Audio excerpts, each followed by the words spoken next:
Merci pour cette invitation. Je suis également membre de la CERNA avec Max Decher comme président. Donc, les applications de l'apprentissage machine, vous en voyez tous autour de vous.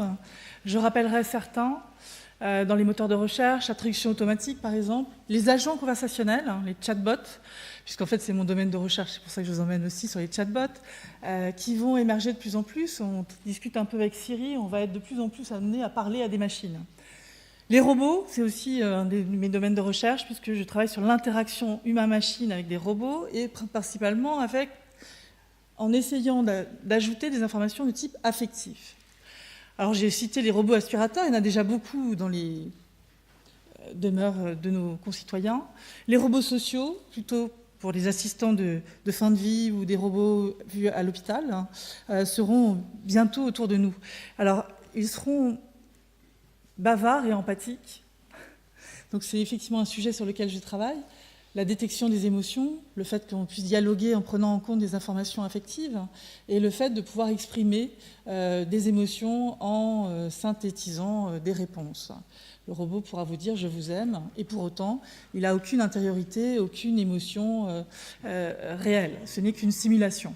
Donc ces interactions avec ces machines dotées de modules d'apprentissage, parce que c'est ça qu'il faut comprendre, je parle d'apprentissage, et au sein de ces systèmes complexes que sont les chatbots, il y a énormément de modules d'apprentissage qui interviennent. Donc vous allez travailler ou les avoir à domicile, voir des robots apparaître dans les boutiques très bientôt, dans des établissements pour l'organisation du soin. Et juste pour revenir à ce qui se passe en ce moment aux États-Unis, 20% des foyers aux États-Unis ont Alexa, donc c'est un système qui permet d'interagir avec Internet par la voix, qui est un système développé par Amazon. Donc ces machines, elles mémorisent des données personnelles pour communiquer, apprendre, dialoguer, agir, et elles pourront même être capables d'empathie. Donc il y a une problématique qu'on n'a pas encore soulevée, c'est que ces objets donc, communiquant et utilisant l'apprentissage machine, ils vont être perçus différemment par les différentes personnes dans la société, suivant leur niveau d'éducation aussi. Ils pourront être perçus comme une présence à travers cette illusion empathique. Donc il y a un énorme travail, comme le disait Charles, de formation autour de ces sujets. Alors j'ai commencé par les peurs, pour vous rappeler ça, pourquoi on travaille sur l'éthique et pourquoi ce sujet est fondamental, parce que dans la société, il y a des informations qui arrivent de tout sens, qui ne sont pas forcément vérifiées et qui sont aussi extrêmes. Et je voudrais insister sur le fait qu'il ne faut pas... Il y a deux aspects. Il ne faut pas avoir peur de l'innovation, mais en même temps, il ne faut pas croire tout ce qui est raconté sur les compétences, les performances des systèmes actuels.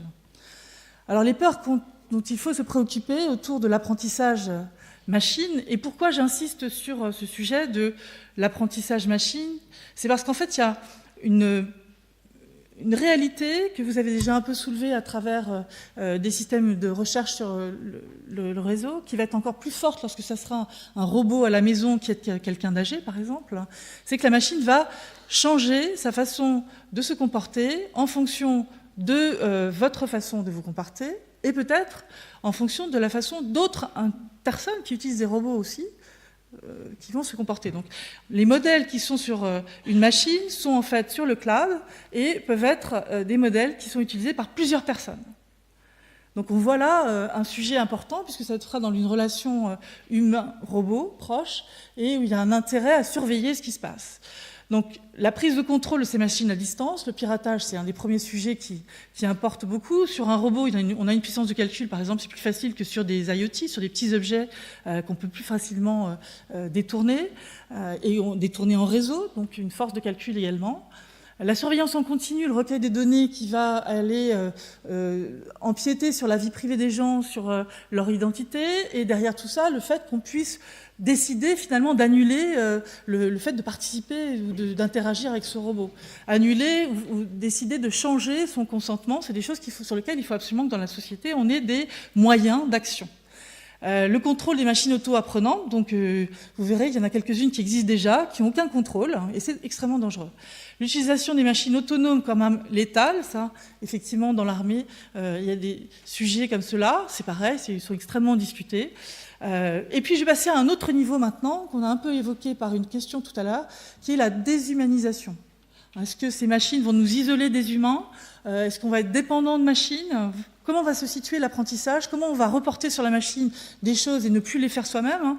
Tout le monde a un téléphone portable actuellement. On ne mémorise plus de numéros de téléphone. Ils sont sur la mémoire de mon téléphone. Si je le perds, je ne connais plus les numéros. C'est un premier niveau, mais vous imaginez que ça peut être beaucoup plus que ça. Le remplacement des hommes par des machines apprenantes dans de nombreux métiers. Donc ça, c'est un sujet dans lequel qu'on a beaucoup abordé dans Francia, qui est une réflexion du gouvernement pendant 2 mois, de janvier à mars. Et on a beaucoup travaillé avec Alexei Greenbaum, qui est là d'ailleurs, sur l'acceptation de tout ça et comment on doit redéfinir la notion de travail avec une machine un peu en compagnonnage. C'est-à-dire que ce n'est pas des machines qui vont forcément remplacer des humains, il y en aura très peu, mais il y aura quelques métiers, mais la plupart du temps, ce sera une collaboration entre humains-machines qu'il faut gérer le mieux possible, et pour l'instant, on ne voit pas beaucoup arriver de réflexion sur ce sujet. Un autre sujet qui m'intéresse énormément, moi, c'est le clivage dans la société entre ceux qui ont accès à cette technologie, qui la comprennent, ou qui ont des concepts de base pour essayer de la comprendre, et ceux qui n'y ont pas accès.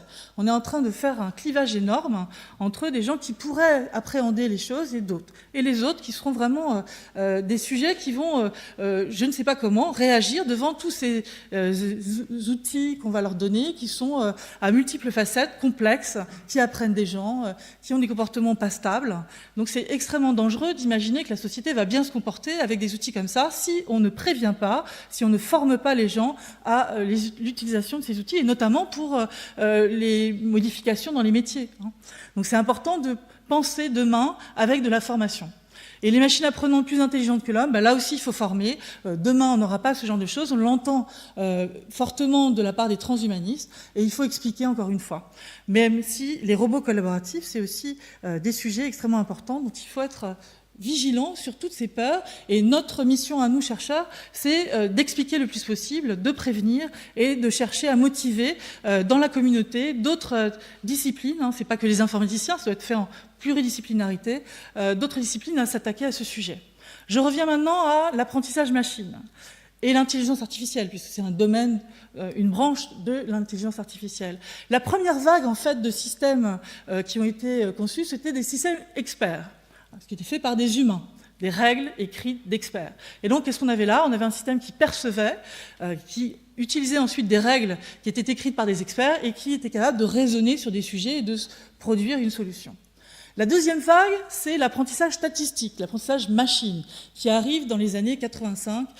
Les prémices, c'est le perceptron, les années 50, mais les vrais systèmes qui commencent à marcher, que j'ai utilisés pour ma thèse, ce sont les réseaux de neurones type perceptron multicouche, avec rétropropagation du gradient, qui sont arrivés dans les années 85, par là. Et donc là, on a une machine capable de percevoir, d'apprendre, mais absolument pas de raisonner. Donc elle apprend sans comprendre. Et actuellement, la plupart des systèmes de deep learning font ce genre de choses. Ils apprennent sans comprendre. La troisième vague, qu'on espère être maintenant la vague qui va émerger, qui est en train de se développer, c'est l'idée de percevoir un contexte, d'adapter les systèmes à un contexte, de comprendre ce que c'est que le sens commun. Et donc, en fait, le Graal, ça serait de produire ces explications dont on vous parle et de se munir d'outils pour essayer d'aller plus loin. Donc, on aurait la perception, l'apprentissage, on crée un modèle qui a une certaine abstraction, on peut raisonner dessus et on est capable d'expliquer pourquoi il a fait ses choix. Alors, l'apprentissage machine, ça permet de traiter des tâches qu'on ne savait pas faire avant. Donc, il ne faut pas oublier que c'est quand même des systèmes très performants. Qu'est-ce qu'on a fait? On a modifié, on a remplacé la spécification qu'on ne sait pas toujours faire. Je vais détecter des émotions, détecter des chats et des chiens, comment les décrire, comment spécifier le problème, c'est extrêmement complexe. Donc, on l'a remplacé par l'idée d'aller chercher à créer un modèle à partir d'une masse de données qui représente l'objectif de la fonction que je veux encoder dans mon système, qui est par exemple de reconnaître des chats et des chiens ou des lions et des chats. Pour ça, j'ai différents types d'algorithmes d'apprentissage machine, 3 grands types. 10 supervisés, c'est-à-dire que mes chats et mes chiens sont étiquetés. J'ai des images, par exemple, si je prends les images comme exemple. Non supervisés, c'est qu'il n'y a aucune étiquette de mise sur mes images. Et en fait, on va trouver par proximité des formes qu'elles appartiennent plutôt à un groupe qu'à un autre, et par renforcement, qui est une autre catégorie, qui n'est pas utilisée en général pour la même chose, qui est plutôt pour des systèmes qui sont en contexte réel et qui veulent apprendre de leur environnement, comme un robot, par exemple l'aspirateur, voudra apprendre à tournicoter dans une pièce pour faire le ménage. Donc c'est un apprentissage par renforcement, par essai-erreur, où il y a une notion de récompense qui fait que la machine va apprendre des informations. On a également différentes architectures, des réseaux de neurones à apprentissage profond, donc ça veut dire beaucoup de couches cachées qui font qu'on projette sur un grand nombre d'espaces pour arriver à simplifier la classification ou la prédiction des réseaux. On a des réseaux récurrents, convolutifs, je passe sur tous ces détails. Ce qu'il faut comprendre, c'est que c'est pas facile de prendre sur étagère des librairies pour faire des réseaux de neurones et du deep learning et arriver à un résultat satisfaisant. Alors je dis souvent, on arrive facilement à faire de la bêtise artificielle. C'est-à-dire que si on ne sait pas bien optimiser son réseau, ni on a bien compris ce qui se passait à travers ces différentes fonctions, on est dans un flou total. C'était pas ce qu'on avait avant, nous chercheurs, parce que quand on faisait sa thèse sur des réseaux de neurones, on était obligé de les concevoir du début à la fin. Maintenant, on a cette grande chance d'avoir des outils open source un peu partout, mais méfiance, parce que de temps en temps, on ne sait pas bien s'il y a derrière. Et là encore, il faut apprendre le plus possible et le plus possible comprendre les mécanismes internes. Les réseaux de neurones donc, sont basés sur du mimétisme, du biomimétisme. Donc j'ai la cellule, le neurone formel à droite. Donc c'est l'idée qu'il y a un ensemble d'activations qui arrivent, qui sont sommées, qui vont être pondérées par des poids synaptiques. Et ceci va être transféré sur l'axone, hein, si je fais le parallèle avec le neurone. Et donc il y a une activation qui va être propagée dans un réseau. Alors ça, c'est la base de tout ce qu'on va trouver dans un réseau multicouche. On propage une activité pour aller vers la couche de sortie. On calcule, par exemple, dans la rétropropagation du gradient, une différence, et cette différence va nous permettre de modifier tous les petits poids. Donc toute ma connaissance, c'est la seule chose que je voudrais que vous compreniez, toute ma connaissance, tout le modèle que je construis est contenu dans les poids synaptiques. Donc ce sont des valeurs mathématiques distribuées qui ne sont absolument pas facilement explicables. Encore plus complexe, je crée un système AlphaGo. Alors ce système, il inclut les 3 types d'apprentissage dont je vous ai parlé, plus l'algorithme de Monte-Carlo qui va chercher au hasard des solutions. Alors effectivement, après, les gens disent, mais c'est très intelligent. Certains coups d'AlphaGo n'avaient pas été imaginés par des joueurs professionnels.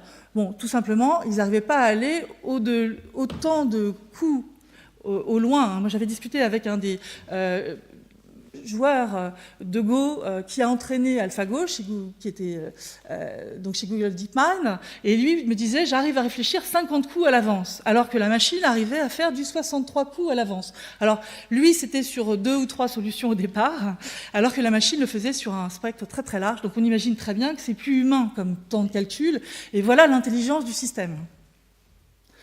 Alors l'opacité des décisions que prennent ces machines, hein, c'est ça le vrai sujet qui nous intéresse pour parler d'éthique. Bon, on sait que expliquer un mécanisme, c'est pas toujours facile dans d'autres systèmes complexes, les systèmes à apprentissage. Donc vous voyez, il y a 2 choses qui se superposent. Le fait que la machine apprend dans un système de réseau de neurones de façon distribuée et non explicite, et le fait que le système puisse s'adapter en continu, qui rajoute encore une autre dimension intéressante qu'il faut contrôler éthiquement. Donc c'est une approche statistique qui permet de découvrir des corrélations significatives, comme disait Serge, et pas de la connaissance, et pas de la sémantique. Ce sont des corrélations significatives dans une masse importante de données pour construire un modèle prédictif quand il est difficile de construire un modèle explicatif. Et ça, il faudrait le répéter à tous les industriels. Je l'ai déjà répété plein de fois, mais il faut vraiment arriver à comprendre quel est le niveau de connaissance qui est construit à travers ces systèmes. C'est instable en plus l'apprentissage machine. Bon, par exemple, si vous mettez un ensemble de photos de lions, eh bien, il y a une petite chance, et je l'ai vérifié auprès de collègues en allant demander des lions, par exemple, que la savane puisse être étiquetée lion. Ben, pourquoi ? Parce qu'on a appris aussi le contexte de la savane. Et donc, comme il n'y a pas de différenciation, tout ça est brute force, eh bien, il n'y a pas de différence qui est faite entre l'animal qu'on voulait apprendre et puis finalement un motif qui revient souvent dans les échantillons que j'utilise. Autre chose, j'enlève un œil de mon lion. Et bien, de la même façon, moi, je sais très bien humain que c'est toujours un lion, le système, lui, va répondre que non. Et si je génère des images à partir de modèles que j'ai entraînés, je regarde quelles sont les formes proposées avec une haute performance, eh bien je peux trouver des images qui n'ont aucun sens pour moi et qui, pour la machine, avaient un sens extrêmement, d'une prédiction forte d'être un de ces animaux. Donc on voit qu'il y a un énorme défi de recherche autour de l'apprentissage machine. Et en plus, quand l'apprentissage machine est en continu. C'est-à-dire que j'achète un système, il sort de l'usine, comme dit Max en général, il a été vérifié, évalué, et puis il continue à évoluer avec moi parce que je lui apprends des choses. Il se passe un certain nombre d'interactions avec cette machine, et effectivement, la machine va changer un peu ou beaucoup la façon d'encoder son système. Alors un peu ou beaucoup, vous allez voir que ça peut être beaucoup, on l'a vu avec Tile de Microsoft.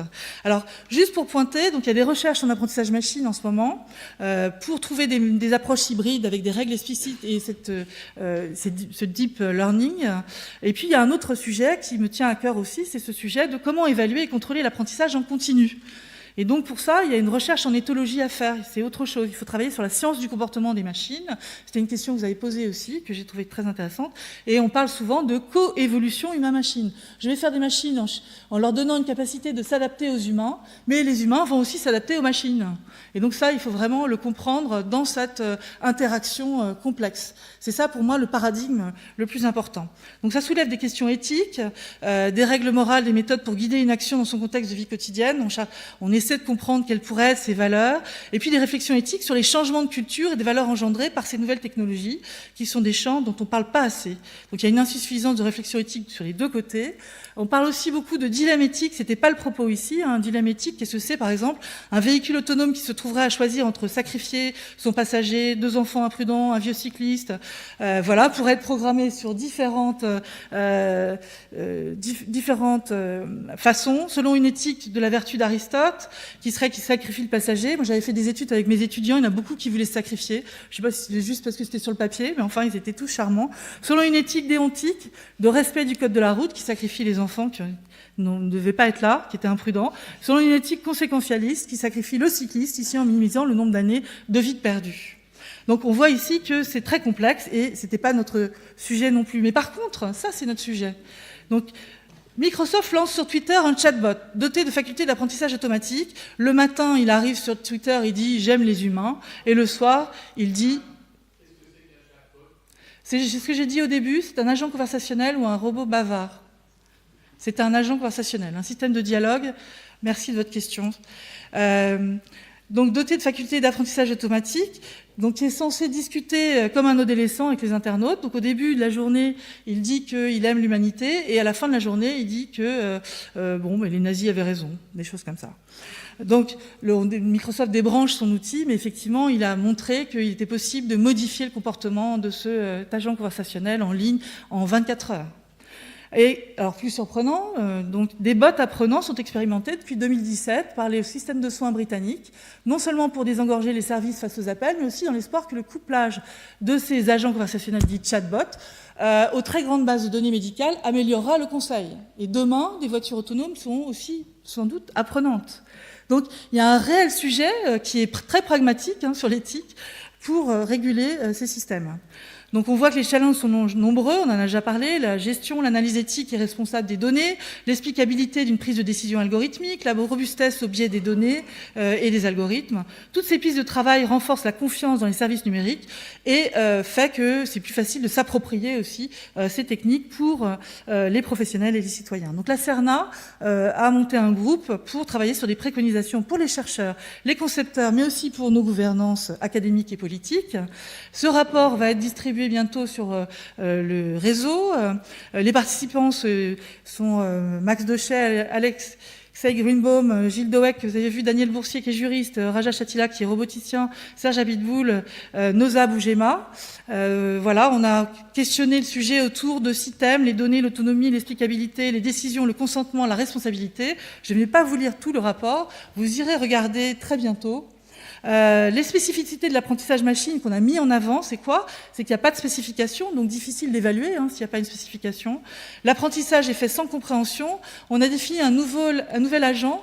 Il y a en fait la personne qui conçoit le système, mais il y a aussi beaucoup d'agents entraîneurs. La plupart des gens sont des agents entraîneurs qui prennent sur étagère un système et qui entraînent le système avec des données qui ont été récupérées ailleurs. L'évolution dynamique du modèle, qui est le vrai sujet qui a fait qu'on a porté ce rapport, l'instabilité de l'apprentissage, qui est un sujet de recherche en soi, et cette problématique d'évaluation et de contrôle. Quand on ne peut pas aller expliquer, tracer à l'intérieur des systèmes qui se passent, on peut en tout cas évaluer a posteriori et travailler sur des ensembles de tests qui pourraient être partagés par un ensemble, par la communauté, pour au moins vérifier certaines particularités du système. Sur Paris-Saclay, il y a oups. Je vais aller très vite sur la fin. Il y a donc une plateforme sur les données et les analyses et l'éthique Transalgo, un projet aussi qui sera un guichet pour des entreprises qui pourront venir travailler sur des projets de recherche avec cette dimension éthique. Tout est porté par l'INRIA et tout l'ensemble de Paris-Saclay. Les enjeux éthiques des machines autonomes, je travaille aussi dans I3E, donc qui est cette société savante qui est composée de 400 000 membres, 160 pays, et pour lequel il y a un premier document qui est sur Internet. Donc il y a 4 leviers importants dans cette initiative, et je pense que les reprendre, c'est bien. Éduquer, c'est le premier volet. Si on n'est pas responsable éthiquement, nous, humains, les machines, elles seront ce qu'on va en faire. C'est nous qui mettons aussi de la connaissance dans ces machines. Expliciter des règles éthiques à coder dans un robot. Alors j'ai pris un robot qui pourrait être un agent, qui peut être une machine. Mettre en œuvre des outils. On a parlé beaucoup d'outiller, en fait, et pour pouvoir vérifier, l'éthique, c'est pas juste des principes philosophiques, c'est aussi, pour les informaticiens, des outils à mettre en œuvre, et c'est le but aussi de Transalgo et de I2Drive. Et enfin, avoir un ensemble de réglementations juridiques en cas de non-respect des règles, et je travaille plutôt sur l'affective computing et les valeurs morales au sein de cet ensemble de chercheurs qui collaborent. Juste en conclusion, une initiative nationale fédérative de recherche sur l'impact sociétal et éthique des sciences et technologies du numérique, ce serait un beau projet pour créer des synergies, pour capitaliser sur les différents travaux qui émergent un peu partout, que ce soit dans le domaine public ou privé, dans la communauté informaticiens ou sciences humaines et sociales. Je pense qu'il faut encourager le dialogue entre la recherche et la société. C'est aussi notre mission, et ce que j'ai été heureuse de l'entendre dans la bouche de Serge tout à l'heure. Émettre des préconisations de formation à tout niveau, valoriser l'engagement des chercheurs dans des directions interdisciplinaires, se poser cette question d'éthique, en tout cas, c'est un de nos buts, et construire une parole française suffisamment forte pour entraîner une dynamique européenne. Et pour ça, j'avais proposé dans Francia un sommet international de l'éthique en intelligence artificielle en 2018 à l'UNESCO. Soyons fous, essayons de faire des choses visibles. Merci.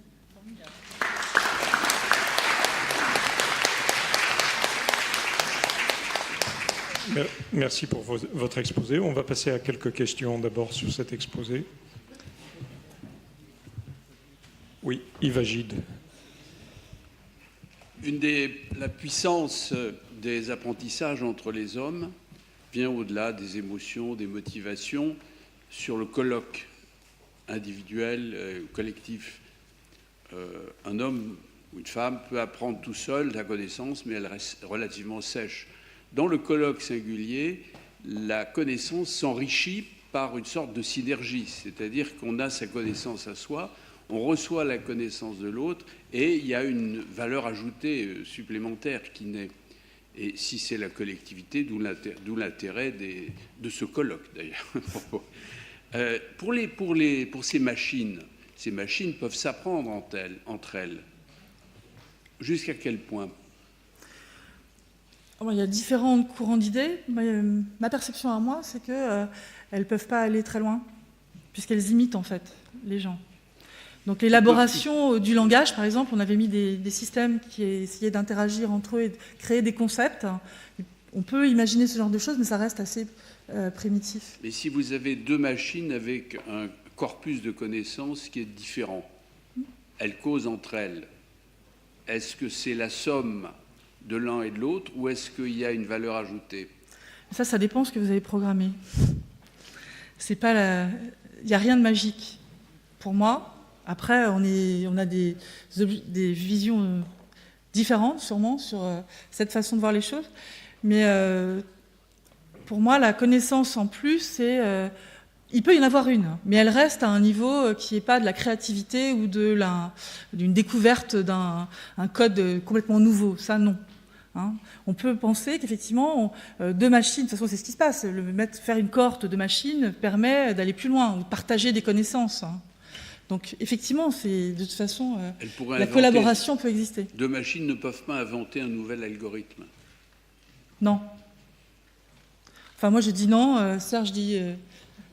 Gilles dit peut-être. Serge dit... un jour, voilà, bon. On ne veut pas faire de futurologie, hein. Le transhumanisme dit oui, demain, en 2035 ou en 2045. Moi, je refuse de faire ça. Oui, aussi.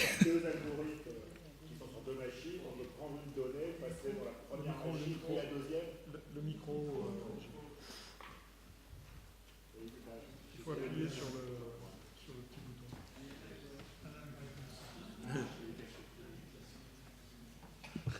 Merci. Tout dépend de ce qu'on appelle inventé et tout dépend de ce qu'on appelle nouveau. Si on a deux algorithmes qui sont sur deux machines, on peut les composer. C'est-à-dire il y a une donnée qui rentre, qui est traitée par le premier algorithme, la sortie devient l'entrée du second. Et voilà, ça c'est un nouvel algorithme. C'est de la collaboration entre algorithmes, mais ce n'est pas des concepts nouveaux. Alors, on a Édouard Brézin là-bas d'abord, ensuite Vincent Courtillot, ensuite Lopext va parler. Les algorithmes d'apprentissage sont, si je le comprends, basés sur quelques patterns à l'aide desquels on essaie de modifier les connexions. Ils présentent évidemment une amélioration si on se retrouve dans une situation semblable. Mais est-ce qu'il n'y a pas une notion de risque face à une évolution qui ne serait absolument pas de même nature que celle à laquelle on a été exposé jusque-là? Autrement dit, est-ce qu'on peut, de manière quantitative, caractériser l'amélioration de l'algorithme par rapport à l'ensemble de situations et pas simplement celles qui ont conduit à l'apprentissage lui-même? Mais c'est le secteur de recherche qu'on va développer. C'est-à-dire que je n'ai pas de réponse pour l'instant, mais vous me pointez effectivement le problème de l'évaluation en continu et des frontières de cet apprentissage pour lequel on va chercher à mettre des modèles en œuvre. Donc je n'ai pas de réponse.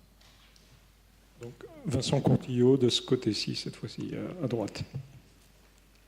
Merci pour votre exposé. Je ne suis pas sûr que ma question ait un sens, mais elle m'a été inspirée par celle d'Yves Agide. Si on avait non pas 2, mais 3, 4, 5, N robots communiquant les uns avec les autres, est-ce qu'on ne peut pas générer des comportements ou des états qui ressemblent aux instabilités qu'on connaît dans des systèmes non linéaires complexes? Si, mais on peut faire des systèmes qui répondent au hasard aussi, si vous voulez. On les combine et on devrait arriver à une joyeuse cacophonie. Je crois que ces questions-là, elles sont extrêmement intéressantes d'un point de vue fondamental et que j'ai essayé de tourner mon discours sur quelque chose de plus pragmatique. Et je pense qu'on a une responsabilité, en dehors du fait de se demander ce que ça va engendrer comme concept intelligent ou pas. On a à se poser cette question très vite, puisqu'en fait l'Internet des objets, ça va être des choses connectées partout, qui vont interagir ensemble. Et donc ces réseaux complexes de machines apprenantes à droite à gauche autour de nous, il va quand même falloir trouver des moyens de théoriser autour de ça et de calculer des risques et de pouvoir évaluer leur comportement. Pour l'instant, on manque totalement d'évaluation de comportements avancés comme cela. Donc c'est pour ça que j'ai dit que ce sont des secteurs de recherche. Donc j'entends vos questions qui sont extrêmement pertinentes, mais qui ouvrent des champs de recherche. Donc de ce côté-ci, Lopext.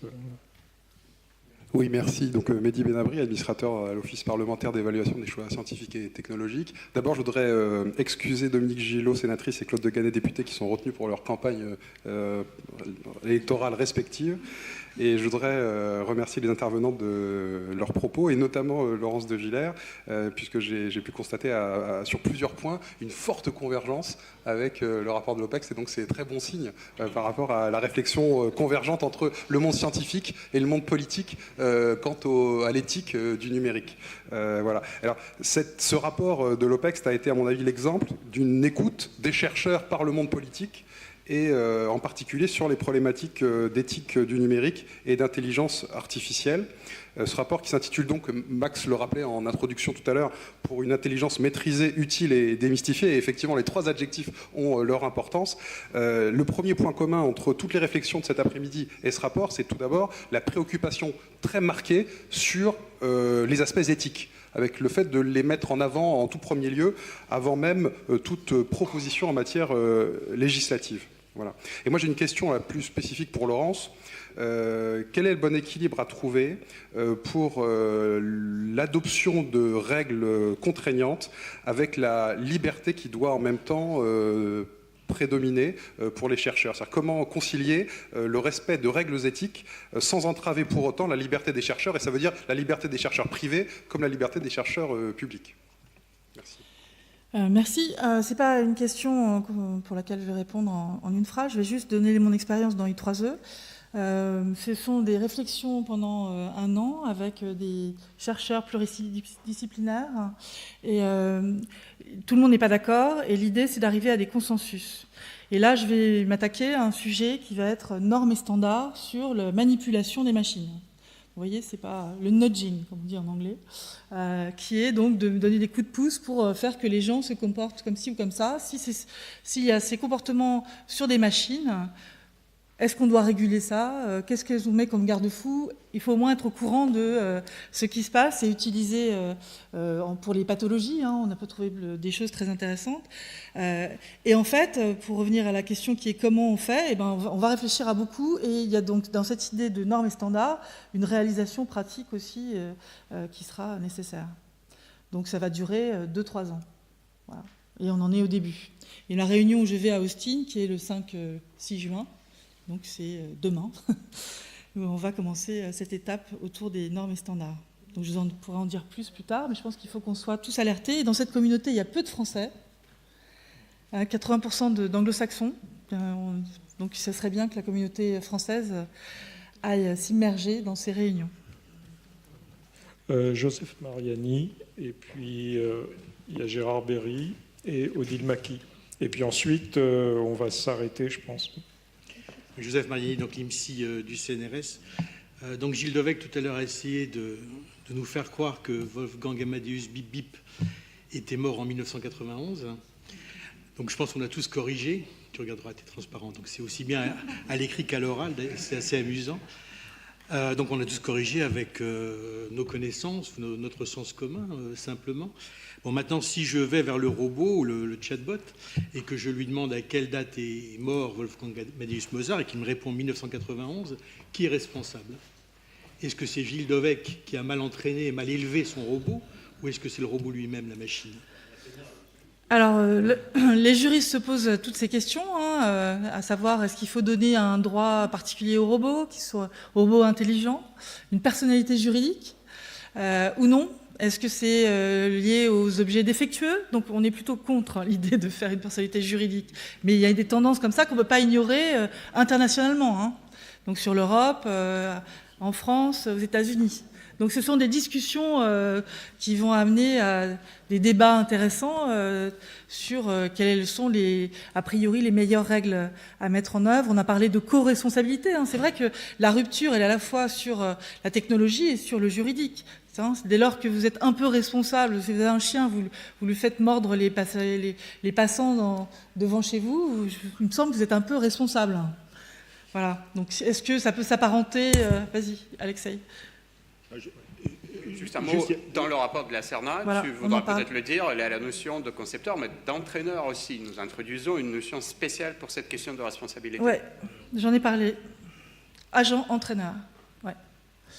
Mais qui ne résout pas les problèmes de l'ego. Il va falloir réfléchir à comment on positionne ça. Mais on a parlé de co-responsabilité, on a parlé du droit des objets défectueux, en considérant que ces robots sont des objets, et qu'il faut rester sur cette façon de concevoir. Gérard Berry, de ce côté-là. Oui, moi j'ai une bonne et une mauvaise nouvelle. La première, c'est que ça date de la semaine dernière. Donc, il y a un nouveau professeur au Collège de France qui s'appelle Stéphane Mallat, et dont la chaire va être consacrée à essayer de comprendre ce qui se passe dans les systèmes d'apprentissage. Donc on peut attendre des nouvelles, mais ça ne va pas aller vite, parce que c'est des maths dures et que ça va aller à la vitesse des maths.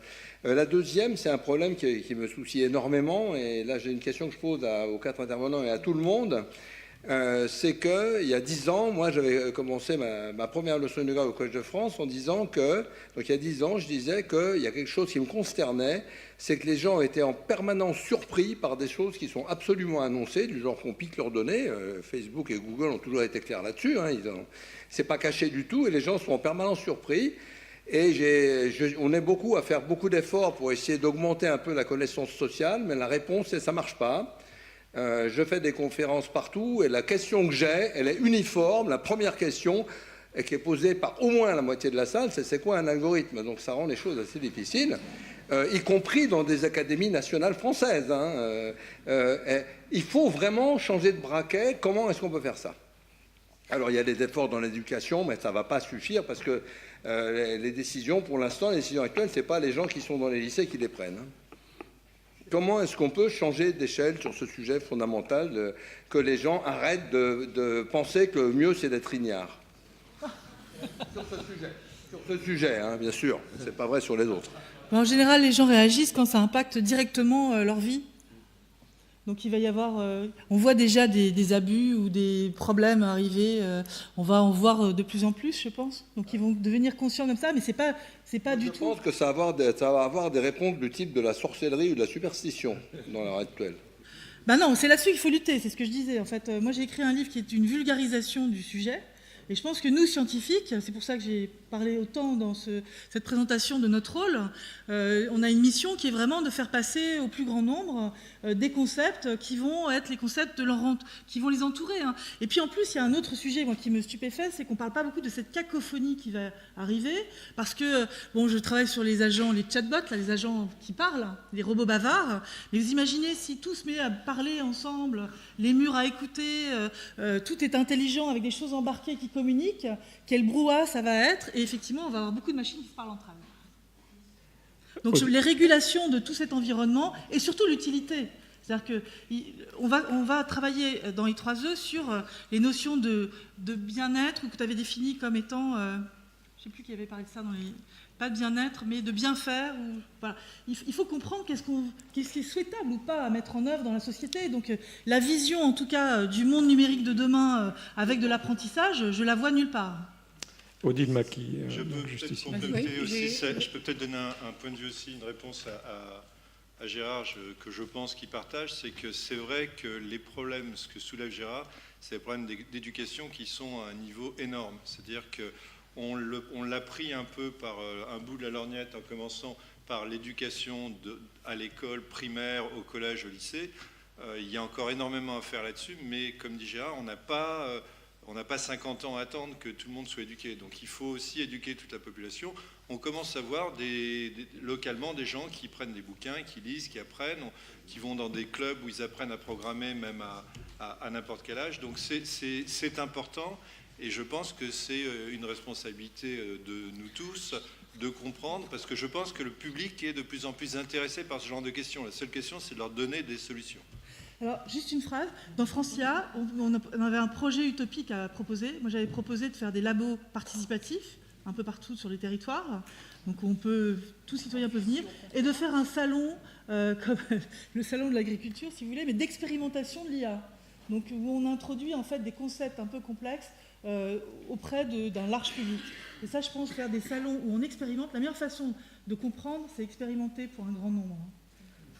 Odile Maquis, là, mais très vite, très. Je voudrais d'abord dire merci, parce que je suis absolument ravie de voir que ces questions sont posées avec beaucoup d'enthousiasme. Elles sont d'une importance cruciale pour le monde qui viendra, et la culture, c'est des choses qui nous échappent. Moi, j'étais dans les pionnières du numérique, et voilà, on n'y comprend plus rien sur ce qui se passe dans la société. Donc c'est très très important que ça soit traité ici, et je dis merci. La question, elle s'adresse à la fois à Max et puis à Laurence. C'est lié au continent. Max a dit l'Europe ne doit pas laisser ses questions aux autres continents. Déjà, premièrement, j'ai même entendu de Laurence que la France n'était pas non plus très pionnière en Europe. Et je voudrais poser la question, parce que quand on pense Europe, on pense Amérique, d'accord. Mais dans les questions éthiques, il a été soulevé en particulier par Serge, que les pauvres doivent être considérés. Or, qu'est-ce qu'il en est des continents qui sont en développement? Comment eux réagissent devant ces questions éthiques? Est-ce qu'ils ont la voix au chapitre? Alors, juste pour parler du monde. Donc là, on va au Japon, par exemple, avec Jean-Gabriel Ganassia, parce que des journalistes japonais sont venus nous chercher en disant « Pourquoi vous philosophez autant sur ces problématiques d'éthique ?» Donc, Le Japon s'intéresse finalement à ces points de vue et à un raisonnement aussi. Donc le Japon, ce n'est pas l'Afrique, je suis d'accord. C'est juste pour dire que ça les intéresse. Aux États-Unis, I3E, ça vient de chez eux aussi. Et ils essaient d'ouvrir au monde, alors toujours pareil, Europe, Asie et États-Unis. Donc on oublie totalement les autres continents ou les autres pays. Alors je dirais qu'en France, ou en Europe plutôt, on a une énorme carte à jouer, qui est notre multilinguisme, qui fait notre richesse par rapport au monde asiatique et qui fait notre richesse par rapport au monde américain, plutôt encore plus pour le monde américain, qui fait qu'on se pose ces questions d'adaptation à différentes cultures, à différents sujets. Et ça, c'est ce qu'il va falloir faire pour l'Afrique, qui parle aussi en français. Il va falloir commencer comme ça.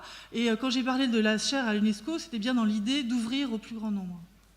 Et je pense que cette partie... Alors, moi, il y a autre chose qui me fait très peur, hein, c'est qu'ici, on parle d'interaction langagière ou d'interaction avec des machines. J'ai été dernièrement chez Google et Facebook et on parlait de brain machine. Donc, se passe totalement du support qui est le langage, qui quand même porte notre culture, notre identité, et on va directement chercher dans le cerveau des gens des informations. Hein, donc, il y a des laboratoires entiers là-dessus, importants. Et je pense que sur ces sujets-là, il y a aussi énormément de problématiques qu'il va falloir discuter ici.